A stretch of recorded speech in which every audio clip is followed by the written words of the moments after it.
क्या एक साथ मिलकर ये 26 दल मोदी का मुकाबला कर पाएंगे? सुप्रीम कोर्ट के वकील अश्विनी उपाध्याय ने आज इन 26 दलों का पर्दाफाश कर दिया है। आइए सुनते हैं बन गई हैं। ये सारी की सारी 26 पॉलिटिकल पार्टियां परिवारवादी पार्टी हैं।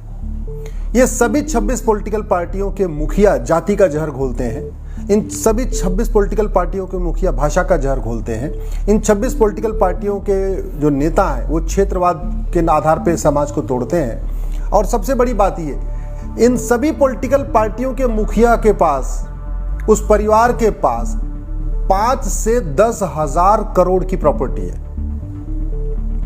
अगर ये पॉलिटिकल पार्टियां आज जिंदा हैं, ये पॉलिटिकल परिवार आज जिंदा हैं, तो वो घटिया कानूनों की वजह से जिंदा हैं। उदाहरण के लिए 1993 में जो मुंबई बम ब्लास्ट हुआ था, उसके बाद एक वोहरा कमेटी बनी थी। उस वोहरा कमेटी ने एक रिपोर्ट दिया था। अब कुछ लोग कहते हैं उसमें शरद पवार का भी नाम था, कुछ लोग कहते हैं उसमें चिमन भाई पटेल जो कांग्रेस के मुख्यमंत्री थे गुजरात वाले, उनका भी नाम था, कुछ लोग कहते हैं विलासराव देशमुख का भी नाम था। मुझे नहीं पता किसका नाम था किसका नहीं था, लेकिन सच्चाई यह है कि वो वोहरा कमेटी की रिपोर्ट आज तक टेबल नहीं हुई। उस वोहरा कमेटी में जिन लोगों का नाम था उनके खिलाफ जांच नहीं हुई।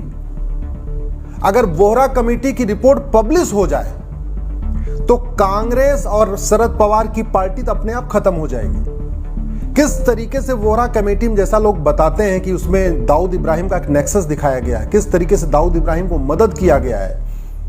इसका मतलब 1993 में जो 300 लोगों की जान गई, उसमें इन पॉलिटिकल पार्टियों का हाथ है, इन नेताओं का हाथ है। इनके खिलाफ कार्रवाई होनी चाहिए थी, कार्रवाई नहीं हुई, इसलिए वो इंडिया के पार्ट बन गए। वो अपना पार्टी उनकी चला रहे हैं, और जिनको जेल में होना चाहिए था वो पार्टी के आलाकमान बैठे हुए हैं और गठबंधन बना रहे हैं। सोनिया गांधी के खिलाफ आयसरिक संपत्ति का मामला है, नेशनल हेराल्ड का मामला है, बेनामी प्रॉपर्टी का मामला है। राहुल गांधी के खिलाफ आयसरिक संपत्ति का मामला है, अखिलेश यादव के खिलाफ आयसरिक संपत्ति का मामला है, ममता बनर्जी के खिलाफ आयसरिक संपत्ति का मामला है, झारखंड मुक्ति मोर्चा के शिबू सोरेन के खिलाफ आयसरिक संपत्ति का मामला है, लालू यादव के खिलाफ आयसरिक संपत्ति का मामला है, महबूबा के खिलाफ आयसरिक संपत्ति का मामला है, अब्दुल्ला परिवार के खिलाफ आयसरिक संपत्ति का मामला है। अगर इनको सजा मिली होती तो क्या ये गठबंधन बनता? नहीं।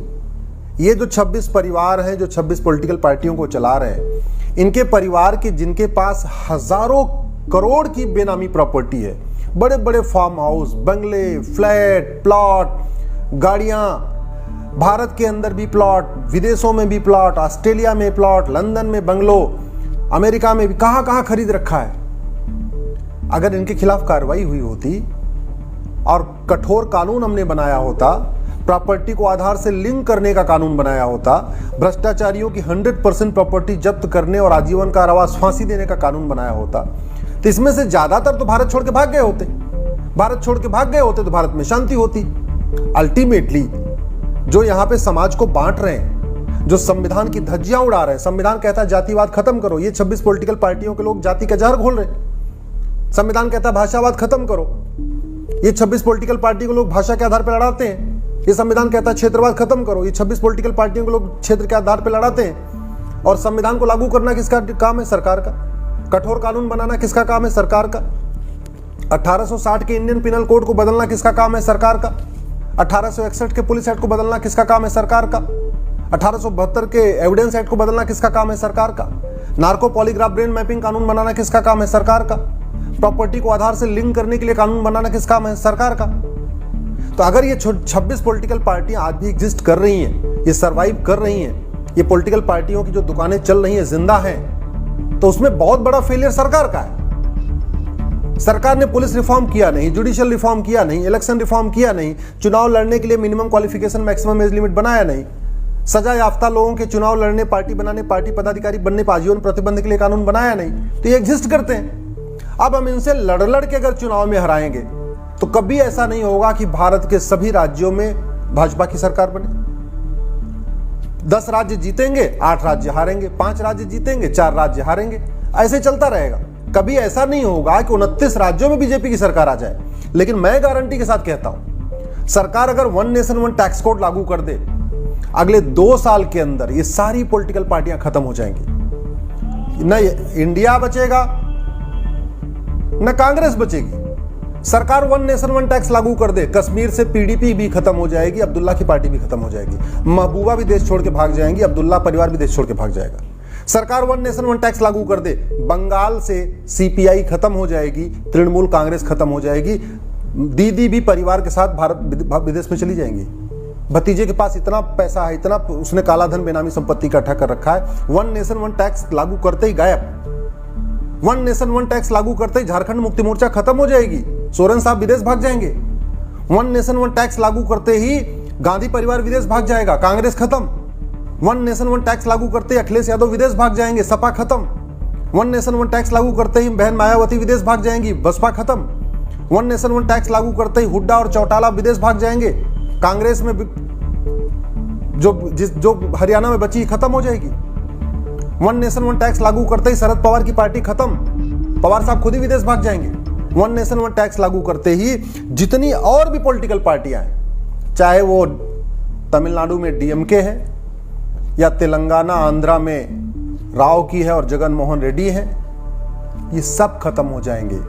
और केवल भ्रष्ट पॉलिटिकल पार्टियां ही नहीं खत्म होंगी, जातिवादी भाषावादी पार्टियां ही नहीं खत्म होंगी, मैं गारंटी के साथ कहता हूं नक्सलवाद भी खत्म हो जाएगा, माओवाद खत्म हो जाएगा। वन नेशन वन टैक्स लागू करते ही पूर्वोत्तर का अलगाववाद खत्म हो जाएगा, दोबारा मणिपुर में जैसी आगजनी हुई दोबारा नहीं होगी। वन नेशन वन टैक्स लागू करते ही कश्मीर के अलगाववादियों की कमर टूट जाएगी। करना पड़ेगा, देश के लिए अगर चिंता है तो हमें वन नेशन वन टैक्स पे करना ही पड़ेगा। और इसलिए अब तो यूसीसी आ रहा है, अब हम पूरे देश में वन नेशन वन टैक्स पे जन संवाद करेंगे, लोगों से चर्चा करेंगे। वन नेशन वन टैक्स क्या होगा?